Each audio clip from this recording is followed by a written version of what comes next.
हमारे जो बीजेपी के जो नेता हैं सम्राट चौधरी जी, क्यों नहीं मणिपुर में जिस तरह दलितों आदिवासियों का हजारों घर जलाए गए, करीब 2 से 3 माह उस चपेट में लोग वहाँ के लोग हैं, मारे जा रहे हैं, घर जलाए जा रहे हैं, वहाँ बीजेपी की सरकार है। तो सम्राट चौधरी जी क्यों नहीं वहाँ के राष्ट्रपति की शासन की मांग करते हैं। एक मणिपुर में घटना कम नहीं हुआ, दूसरी बात बगल में हरियाणा में बीजेपी की सरकार है, वहाँ भी आप देख रहे हैं 2 समुदायों के बीच झगड़ा हो रहा है।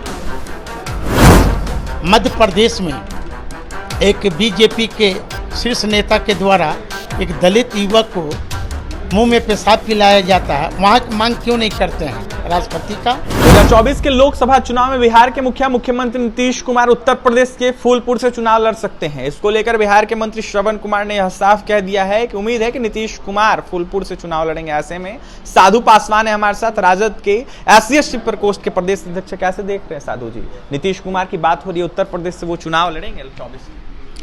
देखिए, ये आदरणीय नीतीश कुमार जी को फैसला करना है। ये लोकतंत्र है और लोकतंत्र में सभी लोगों का आज़ाद है, स्वतंत्र है कि हम कहाँ से चुनाव लड़ेंगे। जब देश का प्रधानमंत्री जी गुजरात छोड़कर यूपी के बनारस से जब चुनाव लड़ सकते हैं, तो फिर आदरणीय नीतीश कुमार जी को कहाँ शंका पैदा हो रहा है। कहीं से भी लड़ सकते हैं, नेता हैं। देखा जाए तो बीजेपी के लोग कह रहे हैं कि योगी के सामने नीतीश कुमार नहीं टिक पाएंगे। देख सकते हैं उत्तर प्रदेश में उनकी सरकार है और उनको लोग चाहते हैं। वो भर में लोग हैं बीजेपी के साथियों। आपने देखा होगा जो बिहार में आम चुनाव हुए थे,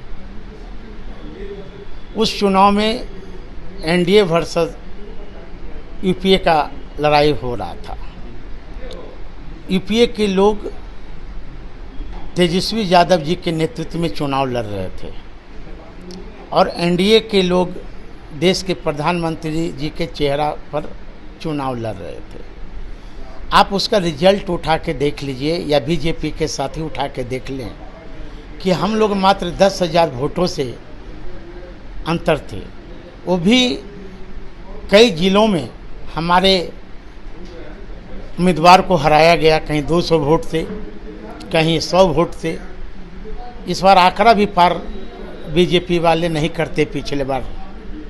इसलिए ऐसा नहीं है, चेहरा जोगी ना जी हैं यूपी के, तो हमारा भी बिहार का चेहरा तेजस्वी यादव है।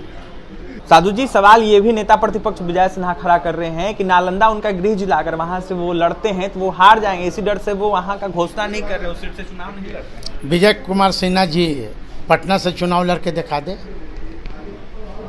तो कह रहे हैं कि पटना से नीतीश कुमार अगर चुनाव लड़ते हैं तो 1 लाख से ऊपर वोट से हार जाएंगे। ये धीरेन्द्र ब्रह्मचारी हो गए हैं, चिट्ठा निकाल लें अपना, पहले चिट्ठा निकाले ना कि इस बार 24 और 25 में हम रहेंगे कि नहीं रहेंगे।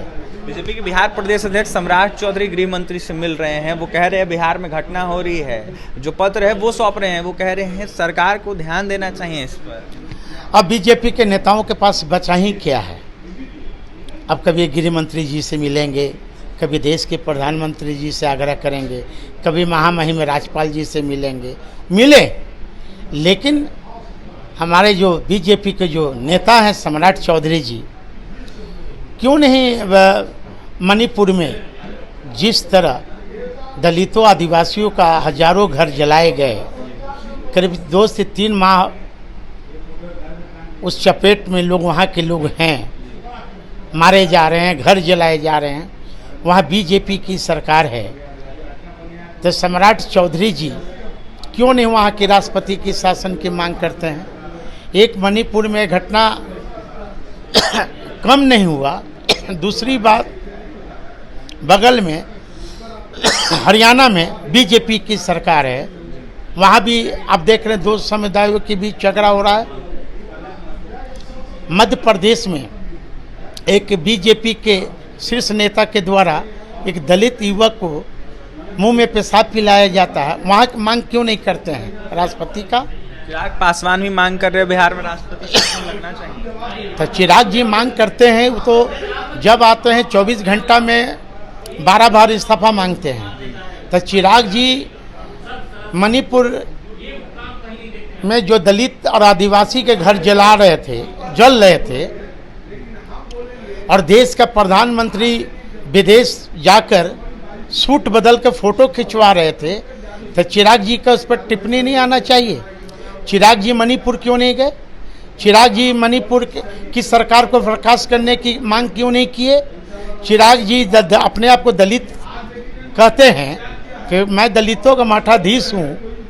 तो मध्य प्रदेश में जिस तरह बीजेपी के शीर्ष नेता के द्वारा दलित युवक को मुंह में पेशाब पिलाया जाता है, तो चिराग जी वहाँ की सरकार को क्यों नहीं राष्ट्रपति शासन की मांग करते हैं? केंद्र में दलित विरोधी सरकार है। हरियाणा में जिस तरह दो समुदाय के बीच दंगे हो रहे हैं, वहाँ चिराग पासवान क्यों नहीं मांग करते हैं राष्ट्रपति शासन का? बगल में हमारा पड़ोसी राज्य उत्तर प्रदेश, यहाँ पुलिस के सामने गोली से भून दिया जाता है, तो वहाँ क्यों नहीं मांग करते हैं? तो चिराग जी का एक बीमारी हो गया है झपास का। ये अपने गिरमान में चिराग जी झांके तब दूसरा के गिरमान में झांकने का ये करें।